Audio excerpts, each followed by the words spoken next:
আজকে সন্ধেবেলায় চলে আসলাম তো আইপিএলের মাঠে। হ্যাঁ, এটা হচ্ছে আইপিএলের মাঠ, তবে অবশ্য ইন্টারন্যাশনাল আইপিএল না, এটা হচ্ছে আমাদের শান্তিপুর আইপিএলের মাঠ। মানে শান্তিপুরে যতগুলো ক্রিকেট টুর্নামেন্ট হয় এইগুলো, এটা হচ্ছে তার থেকে সবথেকে বড়। অনেকগুলোই টুর্নামেন্ট হয়, তার থেকে সবথেকে বড় টুর্নামেন্ট এটা।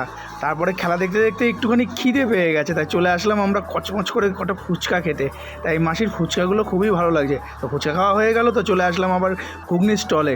কারণ আমরা ওই ঘুগনিটা আলগা ছিল বলে খেলাম না, তাই এখানে চলে আসলাম ঘুগনিগুলো খেতে। এখানকার ঘুগনিটা নাকি খুবই সুন্দর করে, কারণ ঘরোয়াভাবে রান্না করে সেটা ঘুগনিটা। সেখানে ঘুগনি সিঙ্গারা সবই হয়, তো আমরা ঘুগনিটাই খেতে আসলাম। ঘুগনিটা বেশ ঝাল ঝাল করে দারুণ দারুণ করে, আর এখানে সিঙ্গারাগুলোও করে। তা খাওয়া দাওয়া কমপ্লিট হয়ে গেল, তো মাঠে চলো দেখায়। আর এখানে দেখছো যে এখানে ক্যামেরা বসা আছে, এই মাঠে অন্তত চারিদিকে মিলিয়ে মোট 5-6খানা ক্যামেরা আছে। কারণ আইপিএল খেলার নিয়ম মতন অনুযায়ী এখানে হচ্ছে প্রত্যেকটা নিয়ম পালন করা হয়।